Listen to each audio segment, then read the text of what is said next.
This Christmas time of year is a wonderful time for families to gather together around the old Christmas tree and to share a time of love, appreciation, fellowship.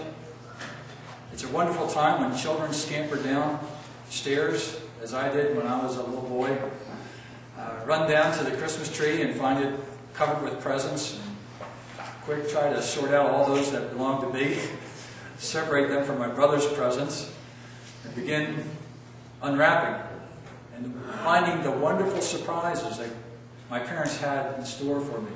I had many wonderful Christmas gifts growing up. G.I. Joe, which if I still kept that G.I. Joe doll, I'd probably be rather wealthy right now. I remember receiving that big cannon that would shoot a ball. Probably wouldn't pass the safety test today, but those are things that we loved, we enjoyed celebrating. Of course, one of the great memories was the train that my father would set up around the Christmas tree. We would watch the train go circle around that tree from time to time. And it was all exciting. And now the exciting thing is that my father's grandchildren now run to the very same train set. And they're all excited about seeing that train go round and round. There's something about trains, and little boys especially. They love trains. Christmas is a time of gifts. It's a time when we expend something of ourselves, give something of ourselves to others, and show our great love for them. In a similar fashion, God has done the same for us in the sending of His Son, His most precious gift. The Apostle Paul tells us a little bit about this wonderful gift of God's love in his letters. We saw last week that he does not spend a great deal of time going into the details of Christ's birth story. Rather, Paul gives us a broader, deeper perspective, perhaps, on that birth, only touching on the surface of what took place there. But in that brief touch on the surface, he reaffirms the truths of what you would find in the gospel accounts themselves of Matthew and Luke especially. The stories of the birth of one in Bethlehem, of the family of David. We saw last week Paul spoke of Jesus as the one who was born of the line of David. And so he bore on him that Jewish descent. Specifically, the Messianic line was focused in Jesus.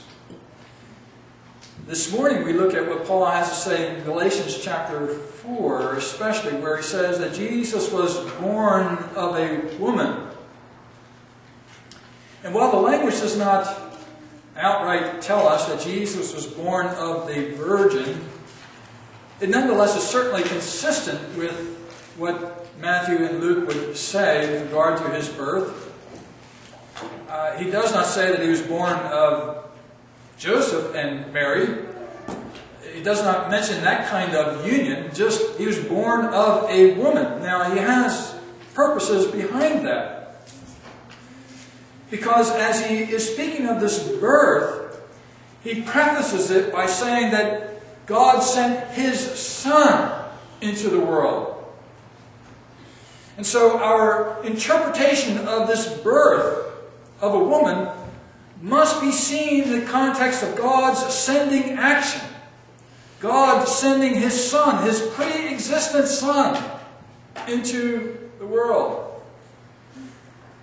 Our modern world does not accept such a notion. It tries continuously to humanize the story and naturalize it, divorcing it of its supernatural content, of its divine authorship.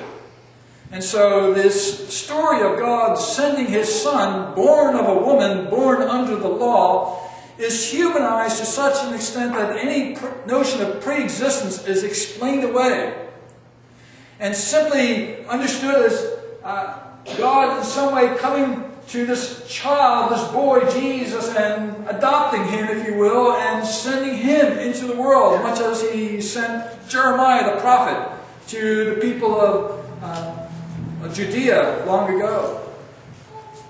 And so it's entirely naturalized and humanized. This divine nature is put off to the side.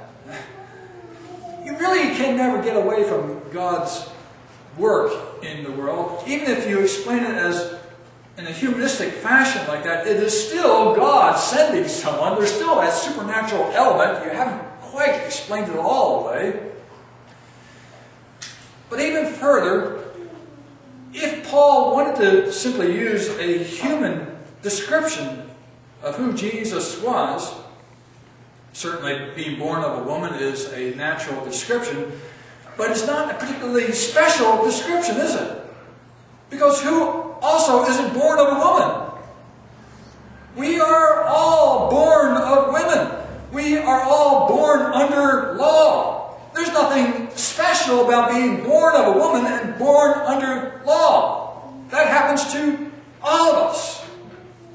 And so to describe Jesus in this way is not really to single him out from the rest of humanity or to make him particularly special. Unless it's God sending his pre-existent Son, eternal member of the Trinity, into the world, taking on our humanity. And now all this becomes very meaningful. Because it is as God's Son that he takes on our human flesh. It's as God's Son that he is born of a woman, born under the law. And so he elevates and transforms that experience. If Paul simply wanted to say that God was with Jesus in a unique and special way that far surpassed what you would find in most other folks, he might say that God sent his Son, baptized by John the Baptist, and equipped with a wide variety of spiritual gifts. A very eloquent spokesman, a very noble character. That would get more at his mission, if you will, as a religious leader. But Paul takes us a step back and says, God sent his Son, born of a woman, born under the law. And that language, to my mind, inescapably points us to God's sovereign work of sending his pre-existent Son into the world, clothing him with flesh. Now, this language is, first of all, not unique to this text in Paul's writings. In Romans chapter 8, verses 3 and 4, Paul also speaks of how God sent his Son because the law was ineffectual or weak in bringing us to a saving knowledge of God and to a right relationship with God. And so what the law could not do, God did by sending his Son. Here again is that language of God taking into action and sending his Son, a special individual, into the world for a specific purpose, because none of us who were under the law could find our way out of that law. None of us could work our way out of that law and find liberty, freedom, salvation. We were enslaved to the law. It took something magnificent, something extraordinary to happen in order to effect a change in our circumstances. It had to be God sending his own Son into the world. It was only in this way that redemption could be accomplished. It is necessary for our salvation and is at the heart of the Christian faith to assert that God sent his pre-existent Son into the world. Not just simply that Jesus was a marvelous teacher, rabbi. We lose our salvation if Jesus is not much better than us. If he is simply an expert, a religious genius, someone who's further along in the evolutionary scale of being and somehow is showing us the way.